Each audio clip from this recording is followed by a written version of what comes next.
এরা নিজেকে নেতা দাবি করে, মোস্তান দাবি করে। কোথাকার মোস্তান তুমি? কিসের মোস্তান? রাতের অন্ধকারে দুটো ছেলেকে একা পেয়ে তাদেরকে মারধর করে মোস্তানি করছো। সামনে এসো না দেখি কত বড় মোস্তান হচ্ছে, আমরা দেখিয়ে দেবো। সোশ্যাল মিডিয়ায় একটা পোস্ট করা নিয়ে সমস্যা মূলত।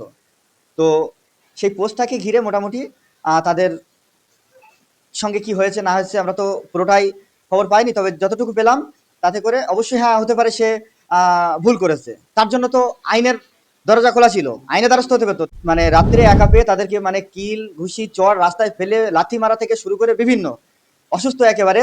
এবং এটাও আমরা শুনেছি রাত্রিবেলা তাদেরকে আবার কান ধরে 200 বার উঠবোস করিয়েছে। সোশ্যাল মিডিয়ায় শওকত মোল্লার ছবি পোস্ট করা নিয়ে একেবারে উত্তপ্ত পরিস্থিতি ভগবানপুর অঞ্চল। হ্যাঁ, বেশ কয়েকজন আইএসএফ সমর্থক কর্মীরা শওকত মোল্লার ছবি রীতিমতো সোশ্যাল মিডিয়ায় পোস্ট করে এবং সেই পোস্ট নিয়ে একেবারে তৃণমূল কংগ্রেসের একজন দক্ষতা নেতা খয়রুল ইসলাম সে আইএসএফ সমর্থক কর্মীদেরকে বেধড়ক মারধর করে।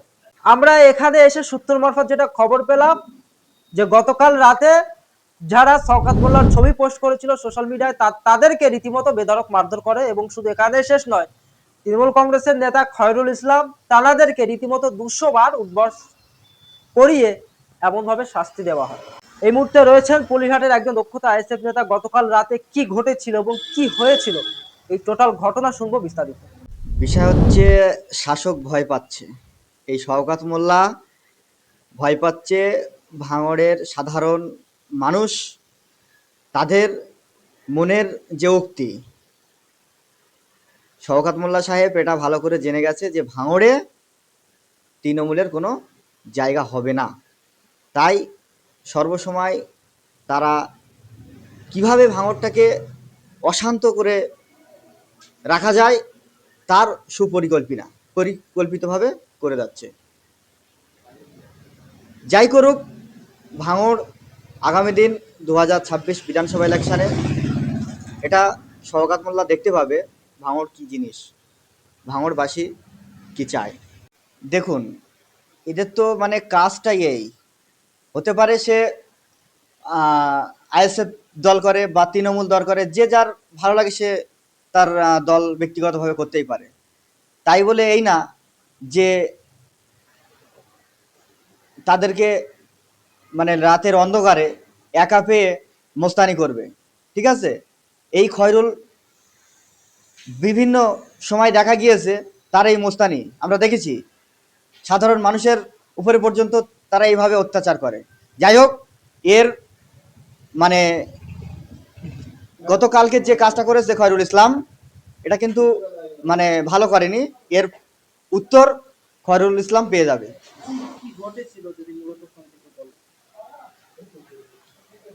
ঘটনা বলতে আমরা যতটুকু খবর পেলাম যে সোশ্যাল মিডিয়ায় একটা পোস্ট করা নিয়ে সমস্যা মূলত।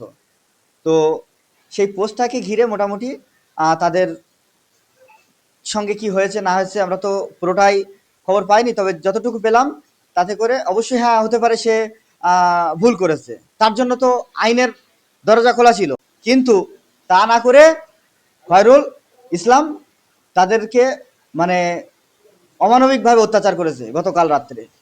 মানে রাত্রে একা পেয়ে তাদেরকে মানে কিল ঘুষি চর রাস্তায় ফেলে লাথি মারা থেকে শুরু করে বিভিন্ন অসুস্থ একেবারে। এবং এটাও আমরা শুনেছি রাত্রের বেলা তাদেরকে আবার কান ধরে 200 বার উঠবোস করিয়েছে। এটা মানে বুঝতে পারছেন কীরকম একটা অবস্থা, এদের মন মানসিকতা কোথায়? এরা নিজেকে নেতা দাবি করে, মোস্তান দাবি করে। কোথাকার মোস্তান তুমি? কিসের মোস্তান? রাতের অন্ধকারে দুটো ছেলেকে একা পেয়ে তাদেরকে মারধর করে মোস্তানি করছো। সামনে এসো না দেখি কত বড় মোস্তান হচ্ছে, আমরা দেখিয়ে দেবো। এসবগুলো কিচ্ছু না, কিছু করতেও পারবে না। এদের শুধুমাত্র দুটো জিনিস আছে, এক, শাসক দলের অধীনে থেকে এরা এই মোস্তানি এই মানুষের সাথে অত্যাচার সাধারণ মানুষকে, যাতে করে মানুষের একটা মানে মনের ভিতরে ভয় ঢোকাতে এরা চাচ্ছে যে দেখা যাচ্ছে একটা নরম মানে তোমার গরিব মানুষের মারলে সে আর বেরোবে না। কিন্তু না, মানুষকে মেরে দমানো যায় না, যত মারবে তত বাড়বে, যত মারবে তত বাড়বে। ওরা তো জানে সব কিছু, তারপরে এইভাবে আইএসএফকে দমাতে পারবে না। ঠিক আছে, ওরা যেটা ভাবছে সম্পূর্ণ ভুল। আর গতকাল রাত্রে যে কাজটা করেছে এর বিরুদ্ধে অবশ্যই আমরা আইনি দ্বারস্থ হব। সেটাই তো আমাদের মানে এটা সাধারণ মানুষকে আমি বিশেষ করে ভাঙড়বাসীকে বলবো সোশ্যাল মিডিয়ায় যে যার মত প্রসার করতেই পারে, হতে পারে তার দিক থেকে সে কোনো একটা ভুলবশত পোস্ট করে ফেলেছে।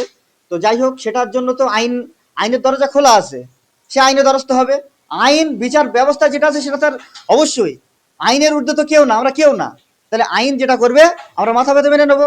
তাই বলে তার রাতের অন্ধকারে পেয়ে মোটামুটি একদম আধমারা করে দিয়েছে, একদম উঠতে পারছে না বিছানা থেকে।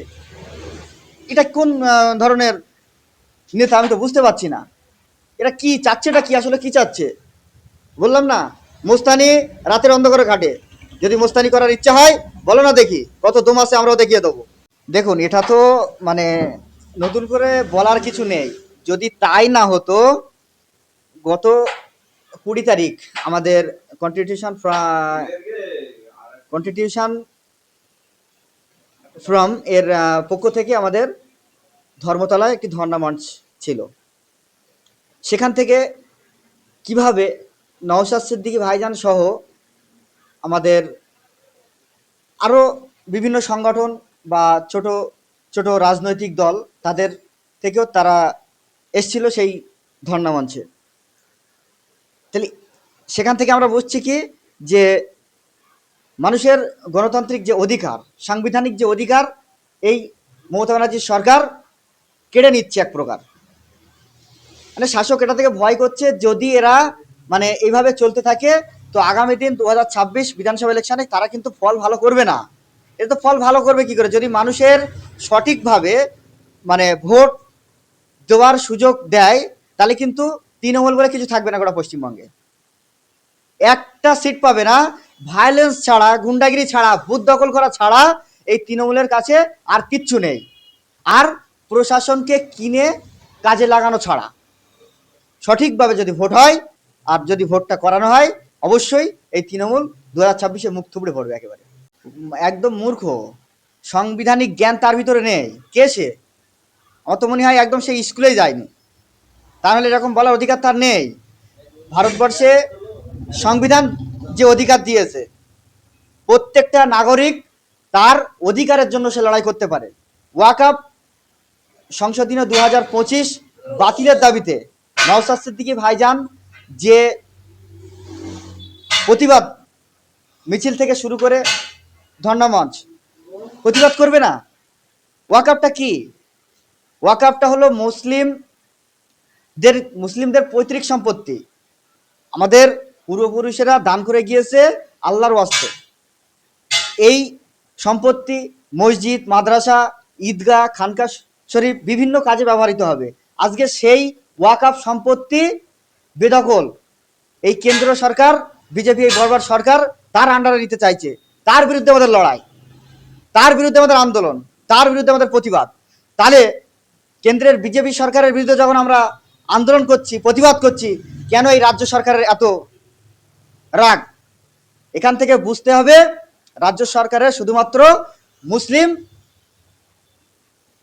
মুসলিমদেরকে মুখে মহব্বত, আর ভিতরে মুসলিম যাতে করে না অধিকারের কথা বলে, মুসলিম যাতে করে না মানে আন্দোলনের কথা বলে। আমরা দেখেছি মুর্শিদাবাদে যে সময় ওয়াকআপ বিল বাতিলের দাবিতে যখন শান্তিপূর্ণ তারা বিক্ষোভ প্রতিবাদ মিছিল করছিল, সেখানে কিছু সংখ্যক মানে অশুভ শক্তি সেখানে গিয়ে হামলা চালায় বা বিভিন্ন সমস্যা যেগুলো হয় সেখানে গিয়ে মুর্শিদাবাদের মতো জায়গায় গিয়ে মমতা ব্যানার্জি বলছে, এই পশ্চিমবঙ্গে যদি ওয়াকআপ এর বিরুদ্ধে মানে আন্দোলন করো, আমার থেকে শত্রু কেউ হবে না। তাতে করে বাংলার মুসলমানদেরকে কি বোঝাতে চাইছে এই মমতা ব্যানার্জি সরকার? এটা পরিষ্কার তৃণমূল বিজেপি সেটিং, ঠিক আছে? এর থেকে আর কিছু না। তাই আগামী দিন সাধারণ মানুষকে বুঝতে হবে এবং এর যোগ্য জবাব আমাদের এই ব্যালট বক্সে দিতে হবে। আমার নাম মোহাম্মদ ইকাজুল মোল্লা।